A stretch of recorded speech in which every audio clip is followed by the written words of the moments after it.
Hallo und herzlich willkommen, liebe Concorde Reisemobilfreunde, zu Stahlhart erklärt.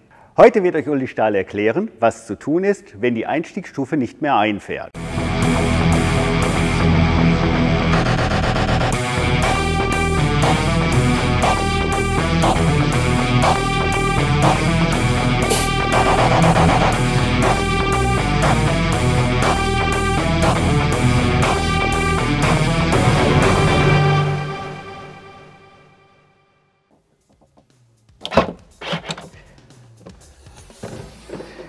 Ja, Uli, schön, dass du Zeit für uns hast.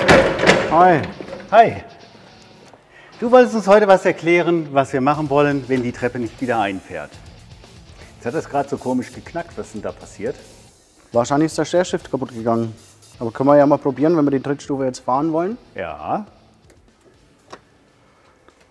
Da tut sich nichts mehr. Wir hören den Motor, aber die Stufe bewegt sich nicht mehr. Okay. Kann ich den Motor wieder abschalten? Kann man abschalten, wenn man einmal wieder auf Ausfahren drückt, bleibt der Motor stehen. Okay. Also hole ich jetzt mal eine Rolle Klebeband, wir kleben das zu und fahren in die Werkstatt, oder? Kann man machen. Beste Wahl ist es nicht. Okay, weil? Bessere Wahl ist, wir haben hier eine Verriegelung für die Stufe, dass man die Stufe in so einem Fall dann manuell verriegeln kann. Ah, okay. Das habe ich auch noch nicht gewusst. Also kann ich die jetzt im Grunde einklappen? Können wir einklappen. Und dann haben wir hier auf der Hinterseite von der Schürze einen Hebel, den wir von der Arretierung lösen müssen. Und so hält sie dann. Und so kann ich im Prinzip dann auch notverriegelt fahren. Genau. Super. Okay, wenn ich jetzt noch einen Moment Zeit habe, komme ich an diesen gebrochenen Stift dran. Kann ich den selber austauschen? Den kann man selber austauschen. Der ist hier versteckt. Okay. Hinter der Abdeckung findet man den Motor mit Getriebe und den Spannstift, der jetzt kaputt ist. Wir machen es mal auf. Als erstes machen wir die weg.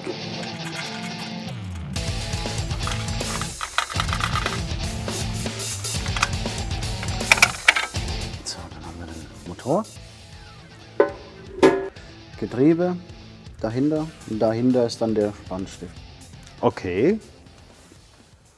Das sieht auch nicht schwer aus, da jetzt weiter dran zu kommen. Was müsste ich jetzt als nächstes machen?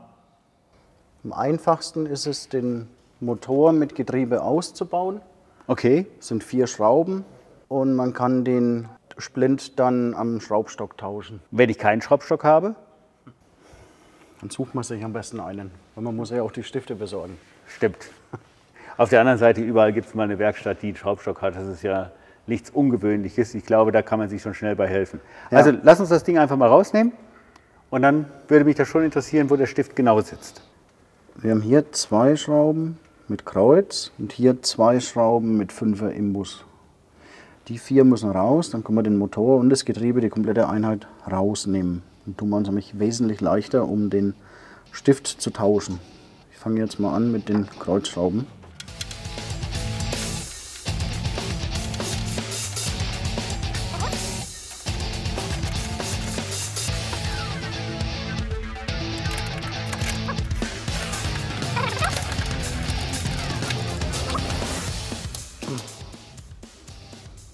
Den Motor ab. Jetzt haben wir den Motor ausgebaut in der Hand. Um es noch ein bisschen einfacher zu machen, kann man dieses Teil hier einzeln ausbauen und im Schraubstock dann einspannen und die Stifte dann neu reinmachen.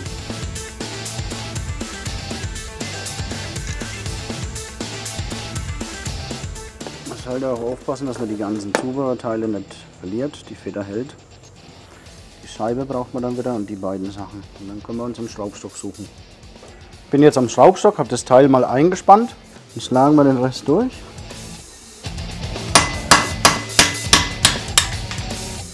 So, raus. So, jetzt haben wir 2 Stifte, einen kleinen und einen großen. Einen 3er und einen 5er. Wichtig ist, dass man die gegeneinander reinmacht.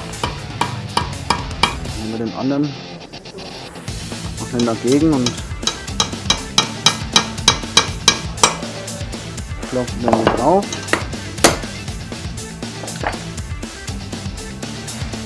Ich würde sagen, das passt jetzt.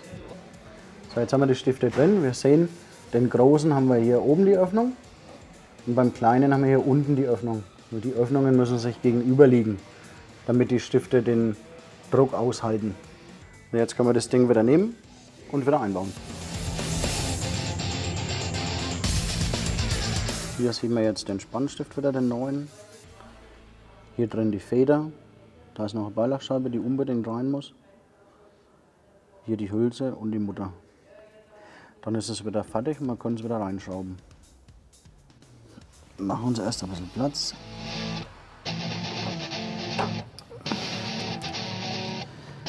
Dann nehmen wir zuerst die Inbusschraube.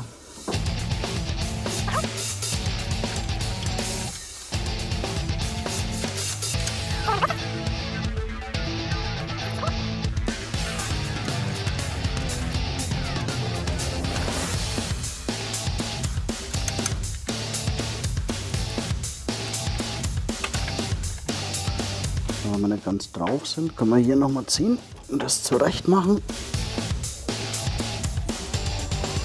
Dann können wir die Beine reinmachen.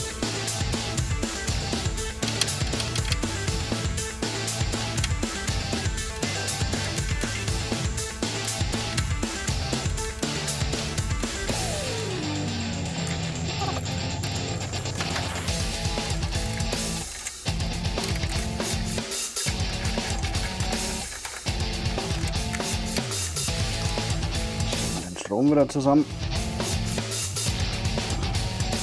Den Stecker kann man nicht falsch zusammenstecken. So, jetzt haben wir Motor und Getriebe wieder eingebaut. Jetzt machen wir mal einen Probelauf.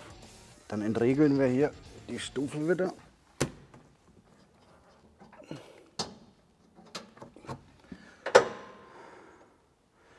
Und da hält sie schon.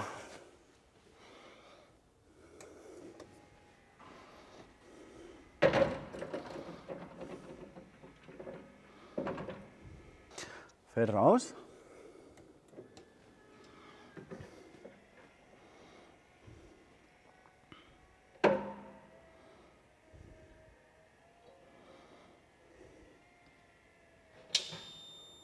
Fährt sauber rein. Dann können wir den Deckel drauf machen. Beim Zusammenbauen müssen wir darauf achten, dass man unbedingt diese Hülse wieder mitnimmt. Die muss hier drauf. Für den Abstand vom Deckel.